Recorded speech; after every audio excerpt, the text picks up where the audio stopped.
Hi, everyone. We'll get kicked off in just a moment. We'll give people about a minute to trickle in. Hi. I was actually going to ask, while we wait for people to join, I'd love to know where you're from, and maybe even if you're already running any paid advertising or paid social ads, you can just put it in the chat. Well, yes, North Carolina. I didn't know that, Colby. That doesn't count. I just realized I only sent that to I didn't send that to everybody. There we go. Just to like kick us off, but I'm based in Berlin. Those of you that have joined a webinar with us before might already know that. And already feels like Berlin is full in allergy season. So although I'm super stoked to be on this webinar, I'm not physically tearing up, or that is just the gift of nature. Scotland, you get allergies in Scotland? The only times I've ever been, it's always been a bit cold and rainy, which, to be fair, for hay fever is a good situation to be in. All right. Cool. Well, Izmir. It's lovely in Izmir. Wow, we've got a bit of a Scotland crew going on there. What a global audience. Thank you guys so much for joining. Really grateful to get to spend the next half hour with you guys. I'll introduce myself. I'm Denise. I'm the VP of Marketing at Gelato. And joining us again today is Colby. He's the founder of Bright to Click, a growth agency which specializes in creative and paid media strategies. So well on point to talk about what we're about to talk about. Colby is really going to help us understand how we best interpret, analyze, and utilize data so that we can create a paid social advertising strategy that really is impactful, or if you're already running ads, optimize the existing ones that you have. So ultimately, increasing traffic and sales to your store, which is the reason why we're all here. This is a little bit of a follow-up to the webinar that we ran on growing your business with social media advertising, which, if you haven't watched it, I recommend you check out on gelato.com. But today we will really deep dive a little more into the numbers and details on campaign optimization. So while this is a bit more technically advanced than our last one, I do think it's still useful if you're just starting out or you're just investigating paid activity to see if this is something for your store. We also have some slides to guide you through some of the key takeouts, because this is a little bit of a meaty topic, and so that we don't, get lost in a haze of technical detail. But please use the Q&A function anytime for specific questions. Some other housekeeping topics before we dive in. So we've got 30 minutes together. We'll do a 5 to 7 minute at the end for Q&A. You would have heard the lovely "this is being recorded" voice, so you know that is happening. Definitely use the chat function for any general comments like we just did, Q&A function for specifics on the topic.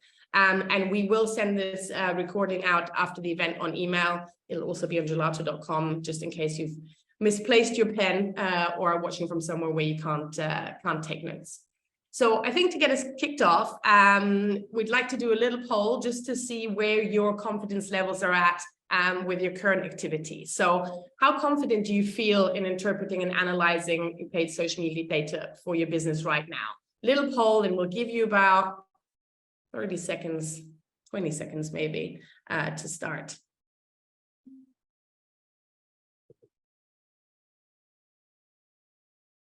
Am I allowed to vote on this one? You are. You're not allowed to answer the poll though, because that would, I think, skew the results a little bit. Hopefully. All right. Really interested to see where confidence levels are at. Okay, great. Well, hopefully, we're not going to run this poll again at the end, but obviously feel free to reach out with feedback. We'll be able to at least move you up a notch or, 2 levels by the end of the next 25 minutes. So Colby, I think let's get kicked off and dive into the topic. From a high level, and just to kind of set the base again for us to remember, can you walk us through the key performance indicators or KPIs that are most relevant to our category of business? It can get easy to get lost in the data jungle. So, just making sure we know which the key ones are would be a good start. Yeah, for sure. That's a great question. And what we'll look at doing is kind of dividing it between the ads and the website. And if we're going super high level, there's tons of metrics that you can look at. We'll look at 3 key ones for the ad campaigns. If we want to look at the performance of our ads, we want to look at our click-through rate, right? So we want to see the percentage of impressions that actually click on the ad to go to your website. How interesting is your creative, and is it driving people to the website? We'll look at our cost per click. How much are you paying to get people to the website? This is important because, you're paying a certain price to get traffic over to the website, and then you have to pay to convert them. So can you profitably get them to the website so you can have a good conversion? And then frequency. This is one that, sometimes gets talked about, sometimes does not. This is the average number of times one person has seen your ad and can have direct impact on the performance of your click-through rate and your conversion rate, which is something that we'll look at here in a little bit. As we're going to your website performance, we're going to look as if this is the user journey, right? So we started out looking at the cost of the ad campaigns. What's the next stage in the user journey? It's from link click to landing page view. So what is your landing page view percentage? Ideally, this is 80% or higher. If you're seeing a large drop off from link click to landing page view, you're not even getting people to the website so they can shop and purchase. And then the next piece in that journey is going to be your add to cart rate. So ideally, we're looking at having a 5 to 7% add to cart rate. This is people that have hit the landing page and then added to cart. And then we're looking at your overall conversion rate. So ideally, around 3 to 5% of people that make it to your website purchase. We, of course, want those higher, but those are baselines. Thank you. And we should also add, these are great slides to screen grab and just kind of, park somewhere on your laptop. At least that's what how I do it. Because I think especially when we dive into the monitoring tools, sometimes it can feel a little bit overwhelming. So thank you for giving that clear overview. Now we know what to focus on. What are the main factors you typically see impacting these KPIs in our paid social campaigns?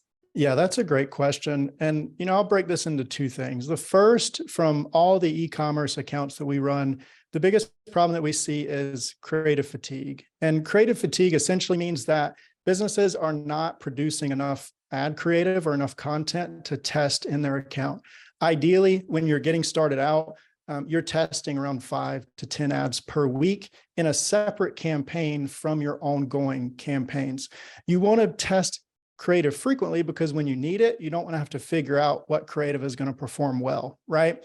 So creative fatigue essentially means that your frequency has risen and the same people are seeing your ad too often. And I have a couple of slides actually from Meta, from one of their partner reps, and they share that generally your click-through rate can decay after about 4 repeated exposures by 40%, and your conversion rate can decay by about 60% if people are seeing your ad 4 times or more. Your performance starts to drop. And just a little tidbit to watch this back later, generally when your fatigue starts happening, your frequency is going up, your click-through rate is going down, and your cost per click is going up. Same people are seeing it, they're not taking an action. When someone finally does click, you have to pay more for it to happen. And you can do one of 2 things. You can spend more to get people to the website, or you can refresh your creative to break that paywall down. Second thing that we're seeing, and this ties in with creative again, is understanding your messaging and the messaging that your audience wants. And I'll give you a quick example for this. We partnered with a startup this year, actually in March, to work on their paid social campaign for e-commerce. And when I say startup, they were in startup mode. From January to the end of April, they did $8,425 in sales. When we came in, we looked at their campaigns. We understood there was some media buying tactics we could do, audience selection, things like that. But we really saw that there was no real customer research that had been done. They had not aligned their brand messaging with their audience. So we started by doing customer research, got to the heart of the purchasing motivations that people may have, changed their ad messaging, updated their brand messaging and their website. And in May, their sales took off. So the last full week of May, they did $18,000, almost $19,000. And for the full month, they did right around $47,000. So we did more in 1 week than they had done in 4 months by focusing on understanding their customers' needs. So those are the two main things that we see. I mean, this is a fantastic and I think also really encouraging case study, because I'm sure a lot of you joining are still in that startup mode, as you know, technically you could say Gelato is also. And of course, while we would all love to hire you to do this work for us, Colby, given these results, not all of us are going to be able to. So maybe can we take the next 10 minutes or so to walk us through the top line step-by-step process of how working with the new business, as you know, many of us here on the call are, you would get started analyzing the data and then the required actions to optimize. Yeah, of course. So when we go into a new account, we start by understanding. But we're looking to interpret the data, understand what's performed well and what hasn't. If you're looking to, from a very high level, audit your account and look at it from that timeline perspective of ad to landing page view percentage to add to cart to purchase, couple of things you can look for. If you need an ad refresh, like I shared earlier, when you need, new ads, your frequency is going up, your cost per click is going up, and generally your CTR is declining, right? These are just kind of general best practice ideas for that. For your site load speed, generally, if you're seeing far below 80% landing page view percentage, then normally you're going to need maybe to reduce your image weight or, reduce some apps that are on your website. So for example, if you have 1,000 link clicks and 500 landing page views, you're only getting 50% of people to your website. That means if best practice is 80%, you're losing 30% of the traffic that you're paying for before they can even make a purchase. And then ultimately, if you're having add to cart rates far below 5 to 7%, or abandoned cart rates more than 67%, you may have some issues there for your shopping experience. Now, as we're going into the ad optimization, we really want to focus on the mindset behind that. So if you're looking to optimize your campaigns, ask yourself questions like this. Is there a certain level of the funnel that needs to be improved or that is overperforming? Top of funnel, middle of funnel, and focus your attention on that. Which creative formats are performing well and which are not? Images, videos, carousels, dynamic product ads. Can you see one type of creative that is performing well and one that is not? Move your budget towards those that are. Which messaging themes are the best and the worst performers? And that's something that we'll look at here shortly. Are there gaps in between the creatives and the landing pages? So if you're running UGC, but you have a corporate, prim and proper website that doesn't match organic content, there's going to be a little bit of drop off there. People are going to lose the scent trail and probably not make a purchase. Understand what KPIs you want to improve and then look for opportunities to improve those. And then looking for new creative structures that you could test as well. And then, oh, you go ahead. Sorry. No, I mean, I was just going to say, by the way, I love the term scent trail. I'm going to steal that one. It's like just describes it super well. But yeah, I wanted to pick up on messaging strategy because I think especially as someone starting out, a small business owner, and also maybe someone that doesn't have a marketing background, right? This can feel quite daunting to tackle, right? Yeah. You're not a copywriter and you're not a creative. So, how do I start? Yeah. And, listening to the customer is the best thing that you can do. And I don't mean to make it oversimplistic, but if you have reviews, if you're not starting from complete scratch, look on the customer reviews on your website, on Etsy, wherever you can pull them from. Maybe it's Trustpilot or social media comments, right? If you do not have reviews, but you do have some customer purchases, look at initiating customer conversations. One thing I would highly recommend to everybody that's listening, you own your business, you're getting started, look to make a habit to have one phone call per week with a customer. Don't feel like you have to take the time to figure out the script you need to follow or the questions you need to ask. Just be authentic, reach out to the people that are purchasing from you, show appreciation, understand where they're at in their life, why they purchased from you versus, another store. And when you have those insights from either the customer reviews or the customer conversations, you want to compile that information and you want to start looking for themes or trends. So maybe someone is making a big life event change. Maybe they're moving to a new home. Maybe they like the quality of your products. Maybe they like the variety of product types that you had or design types that you had. You want to compile all those and look for the ones with the highest frequency, because that's a good indicator of the type of messaging that you could put in your ads. And just a little chat GPT hack. I know that's AI is a buzz on LinkedIn, at least right now. You can also, if you don't have the time or the bandwidth to do that, create a CSV file or just copy paste those reviews into chat GPT and give it a prompt to tell it to be a marketing research analyst, tell it to make decisions based off of data and data alone provided, and then give it messaging trends or themes that you feel like might be within those reviews, and tell it to let you know which ones are the most commonly occurring. So that's generally where we go for the messaging strategy research. I mean, I agree. Customer research is so enlightening. I think it can sometimes be, painful, especially the trends that you might see that are not so positive, but so invaluable in shaping your messaging. I also, really love the ChatGPT hack. I think, again, I know we all use it in our daily lives, but I think especially on those kind of topics, having the right prompts is super valuable. So thank you for that, Colby. So I have my audience insight. I have my messaging. I'm still not a creative. Where do I go for inspiration?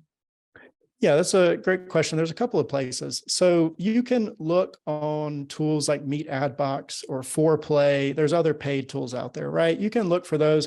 But if we're in true startup mode, we want to be as scrappy or as lean as possible, right? So I would highly recommend going to Meta or Facebook's ad library. If you're not sure how to find it, just Google Facebook ad library. And then look for your competitors or for similar brands. I have at the top here just an example of creatives that you would see in Gelato's ad library. And then at the bottom, just a couple of ad examples as well. Go through those and look for themes or trends you can see in creatives. And you'll be surprised if you look at competitors, you'll see across their accounts some similar things. With Gelato here, this is, product flat lay. So it's just various products flat laid on an image. This is like a 4-panel color changing GIF, right? You'll see common trends in your competitors, and those are things ultimately that you can recreate. And then what you want to look at doing once you have your messaging ideas, once you have your creative built out, is you want to look at how you can test this out properly. Now, this is, I say customer research is the most important piece because it is listening to your customer, but this is second in line, making sure you have your tests set up properly so you can measure them and then make wise decisions going forward. I will start by saying there is no best practice with Facebook media buying nowadays. Every account is different, and 2 accounts for the same business can have different setups. But with that being said, one thing we generally find performing well is having a separate creative testing campaign. You create one ad set per messaging theme that you want to go for. Each ad set is optimized, whole campaign for purchase. And you are using wide open audiences or your best performing audience. To clarify, for wide open, you're only going to clarify your age, gender, and location. You don't put any interest or whatever best audience you've had. If you're a smaller spending account under 25K a month, you're going to go 7-day click, 1-day view. And generally, you're going to have 3 to 5 ads per ad set. Once again, each one is its own. So let's say theme 1 here in this image, that may be product quality. Theme 2 may be shipping time. Theme 3 may be product variety. Whatever those messaging themes are, run this, look for trends in your themes, and then also with your creatives, and start to double down on those. I love this slide. I think testing is, it can also be painful, right? But it's definitely the way to optimize. And again, just, in the ad sets that you create, it also doesn't have to be like what, you know, a wild variety, right? You can test specific taglines, you can test specific visuals. So, you know, don't feel like within one ad set, you would have to like think of like, you know, 5 crazy creative angles, but you actually have, you know, like small iterations can already make a big difference, is what I'd say on that. I think this is a solid and really clear run through of the steps. We create a solid messaging strategy based on the insights from talking to your customers. You know, we've got loads of places to go for ad inspiration. And the beauty of algorithms is also that once you've Googled a couple of your competitors in your field, you know, their retargeting might follow you. So you'll see a lot involuntarily sometimes, and really using the AI tech that's out there to help, and finally test your way to success. So I think, you know, that's awesome. We touched a bit on it already with some particular tools that are out there from an AI perspective, but could you also maybe give us some recommendations on the best tools and resources that are out there for analyzing social media data? Yeah, of course. And, you know, once again, we'll start with being as lean as possible. Meta does, or Facebook does have reporting tools that you can use. For brands just starting out, I would highly recommend go into your ad library, go into your ads manager, click on this little hamburger icon here on the left hand, and you're going to look for ad reporting. When you go in here, you can set up clear reports for specific things that you might be testing based on your naming conventions or based on whatever it is, right, that you're testing in your account. You can use Ads Manager as well, the reporting columns, but this is a good automated report that you can build out. Now, as you grow, as your business grows, as your ad account grows, you know, and you start getting to where you're spending 20, 25K a month in ad spend, speaking of USD, you can look at using tools like TripleWell, Motion App, or Rockerbox. TripleWell and Rockerbox are great tools for third-party pixel tracking, because there are some discrepancies in pixel tracking performance through Meta. Motion App is a great tool specifically for creative performance tracking to understand what is working. At the end of the day, if you focus on properly planning out your messaging and properly planning out your tests that you're running, and you use naming conventions within your campaigns or within your ads, and move slowly. I know that may sound odd. You want to move fast to grow as a business, but move slow when you're making decisions in your account. Take the time to analyze, look for the trends that are working in your messaging and in your creatives. Using a tool like ad reports for Meta could definitely work for you as well. Great, thank you. With an eye on the time, I think let's move over to some of the questions in the Q&A. And I think we've spoken a little bit about, you know, how we create our messaging, etc. But one of the questions is like, are there any particular types of creatives that are really performing well in ad accounts right now from a theme perspective?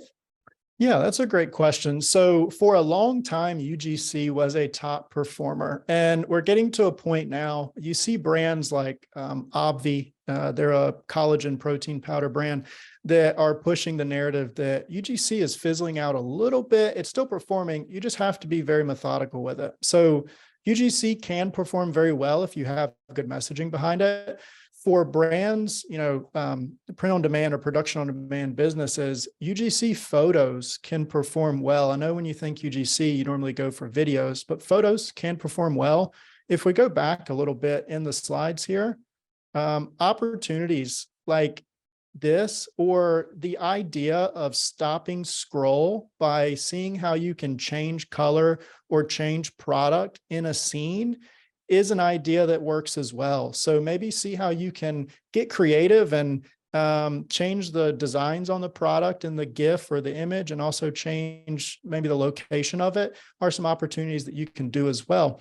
The last one I would add is maybe you do like a shopping experience where you have the top 75% of the creative is just one image, and then the bottom 25% is like 3 little square images of maybe that same product in different locations or different products as well. So those are just a few ideas that you could go with. Love your creative mind, Colby. It's why I love working with you. Thank you for that. And I think again, like, you know, not to keep talking about AI, but you know, there are also you know, for those on the call, there are also now a lot of the generative AI tools that are coming to market that also address visuals as well as audio, etc. So it's definitely worth having a little Google search, or you can email us after, and we can you know, share the ones that we use that also make it a lot easier to create kind of great, you know, product photography, etc., without you know, needing a shoot or having the latest iPhone. So I think, you know, it's making the world of, you know, creative and ads in general so much more accessible, you know, to kind of small businesses or just startups, you know, that can't spend, I don't know what it, like 20K on a video crew and, you know, and a good lighting rig. So I think that's really interesting, and we're happy to share those later on. Colby, Umesh is asking for a date with you in the chat. I'm just seeing, and Umesh will be happy to share our contact details. Colby, if you want, you can link to your LinkedIn. Maybe that's the best place to reach out. If not, we also have a general address, which I think is the last slide. Don't let me down, Colby. Dum, dum, dum. Oh, there you go. It's like we rehearsed it. But Umesh, you can also email us there, and we'll be happy to connect you, and also to any other resources that will help you. Do we have any other questions in the room that we haven't answered? Oh, yes. Oh, yeah, that was the one. How can we contact you? All right, great. I mean, I think you could talk, you know, at length on this topic. I know, you know, we have done that in the past. And I also know, like, you know, obviously I don't look that old, but, you know, when I started out, this entire niche of, you know, digital marketing didn't exist, and it changes daily. So the things that we talk about today, right, will probably be out of date in about 6 weeks from now. So so vast is that pace of change. But I think this is a really solid overview for now to get started. Yeah. I mean, look, I would say anybody listening, Denise is spot on there. I mean, things change. That's why earlier I said there is no best practice, because I know in 6 to 12 weeks, what I'm saying may not be spot on. So I would say tap into educational resources that are out there. You can find people to follow on Twitter and LinkedIn, certainly, but, you know, Gelato is doing great effort to come out with these webinars, and there's some educational videos on the website, gelato.com as well. So, you know, tune in to the educational resources that you can that are from people that are active in the industry, and definitely look out for those. Thank you so much. So with that, we will wrap. It brings us to the end of our time. Colby, as always, a really big thank you for your time and expertise. I always walk away from these calls with learnings myself. So I hope you guys found it just as valuable. And thank you for those that, you know, for spending the time with us here from India to Florida and Scotland. And if you loved it so much, you want to watch it again, or you've already forgotten what CPC and ATC stood for, don't worry. We'll mail you the recording. Australia. I don't even know what time it is in Australia. I feel like that's a commitment. So don't worry, we'll mail you the recording, and it's also going to be on gelato.com. You can email us for comments and questions, as we said, and we'd love to see you on our next webinar next week. Oh, wow. Well, a bit of a late night viewing. No, AM, yes. Love that. We've got a webinar coming up next on how to maximize sales for Independence Day. So more specific to those of you sharing in, you know, having share in the US. It's not that big here in Germany, but, you know, obviously a really big opportunity in the US market. So yeah, June 9th is the next one for that. So we'd love to see you on that. And then also stay tuned for more marketing webinars coming your way shortly. Thank you so much. Have a good day, everybody. Colby. Bye. See you later, Umesh. Bye-bye.